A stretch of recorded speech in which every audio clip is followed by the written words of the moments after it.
Hare Krishna. There's more to life than this life.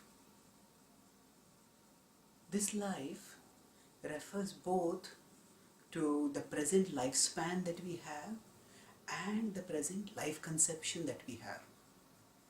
The present lifespan is whatever our life duration may be from now onwards. We may live for a few years, for a few decades, or who knows, our life may end in a few moments.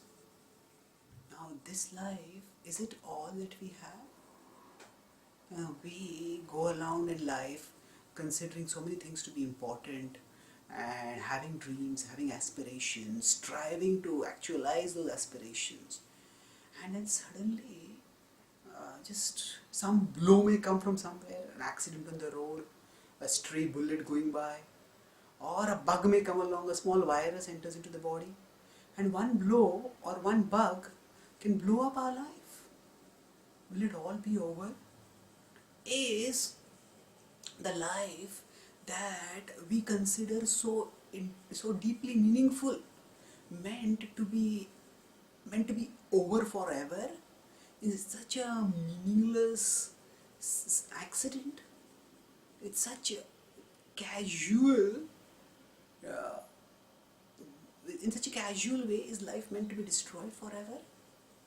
Such thoughts, so sobering contemplation on the nature of life forces us to think deeply. What is the essence?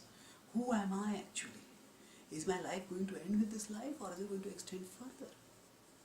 And if we look at this life in another way, we can say the present way that we are living, often we may get the question, what is the point of it all? We look for pleasure, we look for power, we look for prestige, we look for possessions, and sooner or later we realize that the pursuit of these turns out to be an anticlimax. Quite often we don't get what we pursue for, and that's why we keep chasing after things, maybe something new. But even if after we achieve something, we find out that this achievement turned out to be an anticlimax. It did not provide me what I expected it will provide me, and that way we are disappointed. So at such times, sometimes even success becomes frustrating. The failure is frustrating because we don't achieve what we want to achieve. We don't get what we are pursuing. But failure is frustrating because what we perceived and what we achieved turns out to be disappointing. And then the question comes up, okay, what am I living for? What should I pursue next? Of course, most often when one goal turns out to be illusory, we set up another goal for ourselves and we start pursuing that goal, and the inner disappointment that comes from pursuing an illusory goal is to some extent mitigated by the outer pats that we get. Oh, you are so good, you achieved this goal. Oh, you're so good, you achieved this. You're good, so good, you achieved that. There are performance rewards that come, there are prizes that come, there are trophies that come. But do these really bring meaning and fulfillment to our heart? What we need is something much deeper. So a thoughtful person wonders, therefore, is there something more to life than this life? And this life meaning both the current lifespan that we have and the current life conception that we have in terms of what life is meant for, what life's goals are.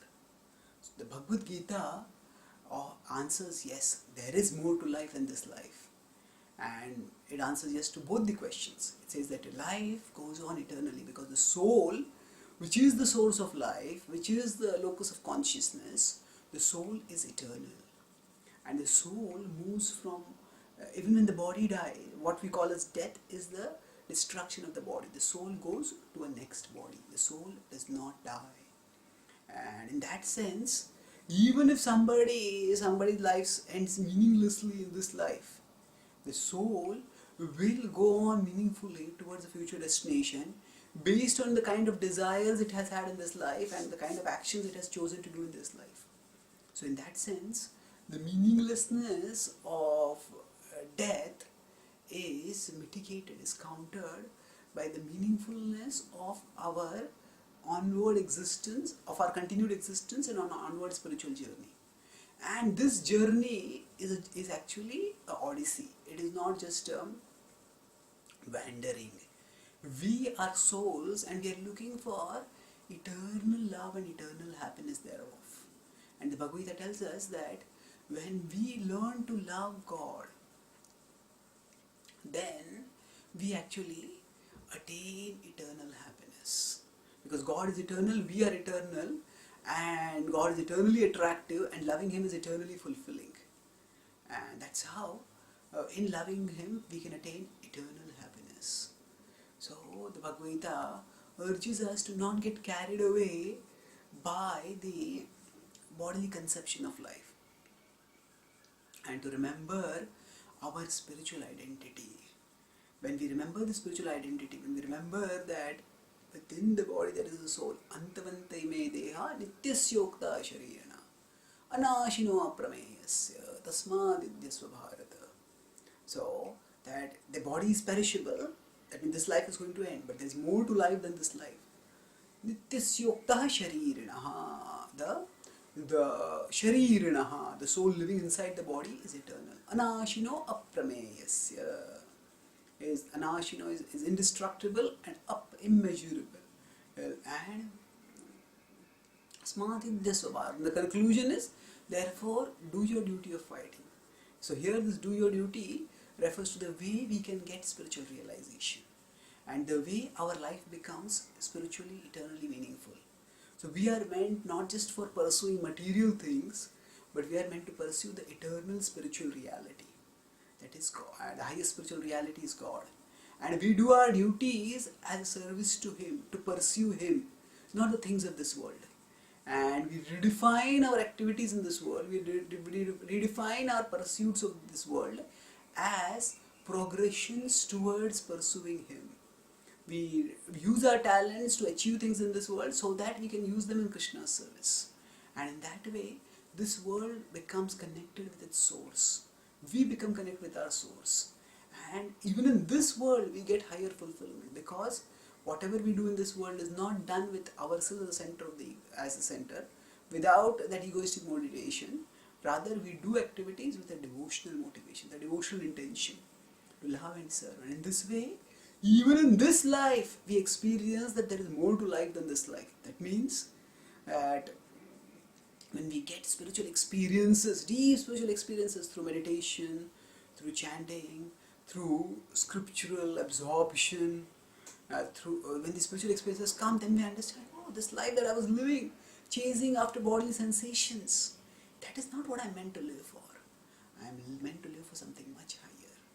And thus, we not only intellectually understand, but experientially confirm that there is more to life than this life. Thank you.